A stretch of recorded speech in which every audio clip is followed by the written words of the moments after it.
continue with the topic foreign trade concepts and its theories of our subject international marketing, subject code 402. ठीक है, international marketing के first unit का next topic है foreign trade concepts and it's theories. In today's video we will discuss about the concepts of foreign trade and I will give some introduction about the theories of foreign trade, and in our next video we will discuss the detailed study on the theories of foreign trade.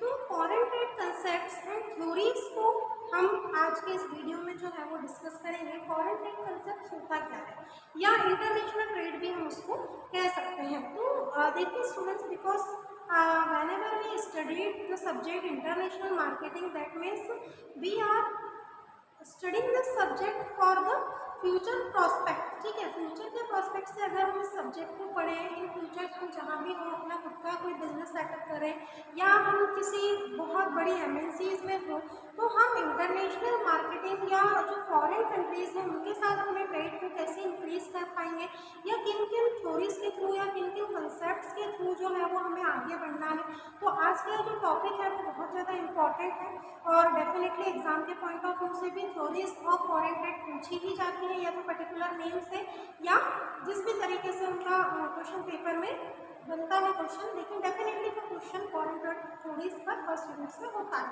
तो foreign trade को अगर हम समझें तो हम बात करेंगे कि it's all about export and import. Definitely आप फॉरेन ट्रेड कर रहे हैं, दैट मीन्स कि you are exporting your product to the other countries as well as you are importing those products which is not available in your country, या फिर जिसका बहुत कम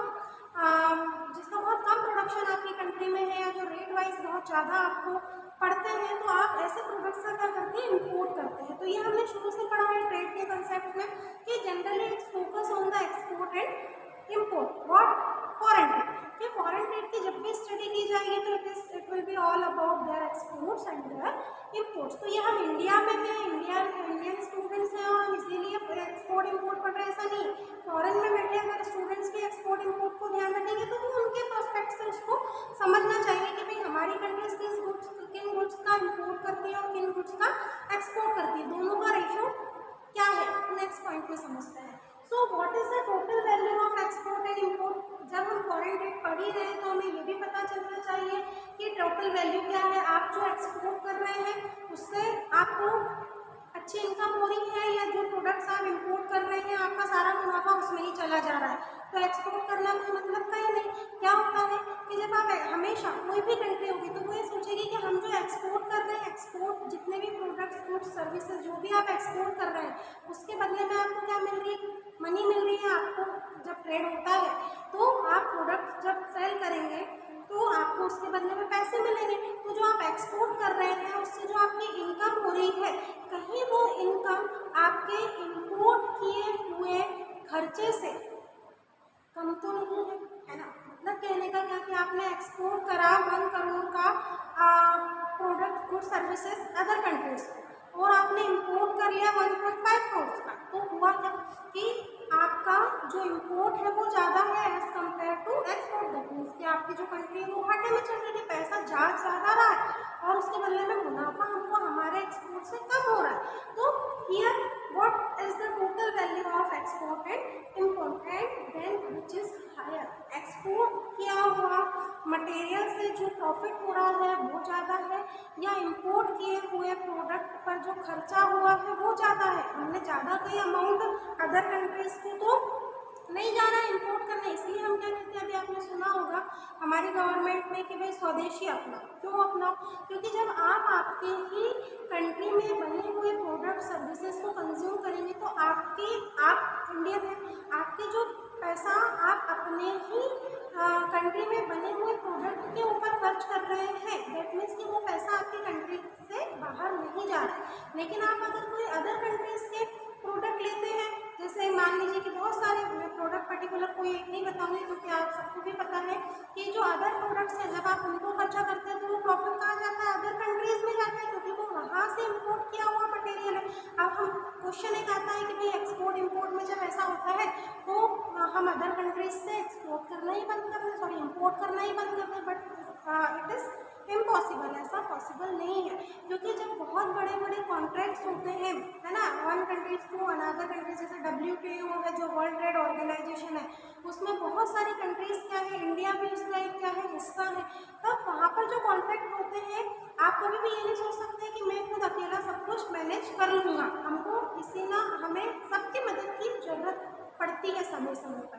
तो हम ऐसे सोच लें कि भाई हम इम्पोर्ट करना ही बंद कर लें, तो ये भी पॉसिबल नहीं है, आपको इम्पोर्ट करना है, लेकिन हाँ आप ये ध्यान रखें कि जो एक्सपोर्ट और इम्पोर्ट है उसका रेशो में, उसका जो प्रपोर्शन है वो बहुत ज़्यादा मिसमैच ना हो, तब बात करेंगे।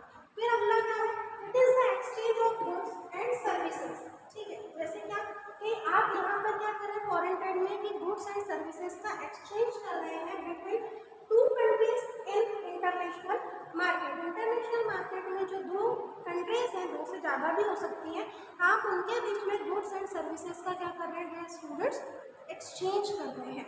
तो it is the basic concept of the foreign trade. ये फॉरेन ट्रेड का एक बेसिक कंसेप्ट हमने पढ़ा है कि एक्सपोर्ट इंपोर्ट को समझना, उनके प्रपोर्शन को समझना, एक्सपोर्ट से की हुई इनकम और इंपोर्ट पर किया हुआ एक्सपेंस के रेशो को समझना, उनके बीच में बहुत ज़्यादा वेरिएशंस ना हो, इस चीज़ के ऊपर फोकस करना।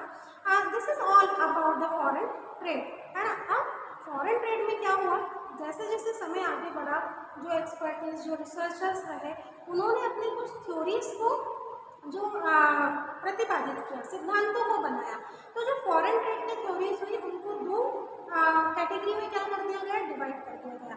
एक हो गई आपकी क्लासिकल थ्योरी और सेकंड हो गई आपकी मॉडर्न थ्योरी। तो क्लासिकल थ्योरीज किस सिद्धांतों पर, किन थ्योरीज के ऊपर बेस्ड है, किन सिद्धांतों पर आधारित है, वो 5 पॉइंट्स में क्या कर दिया गया, कैटेगराइज कर दिया गया।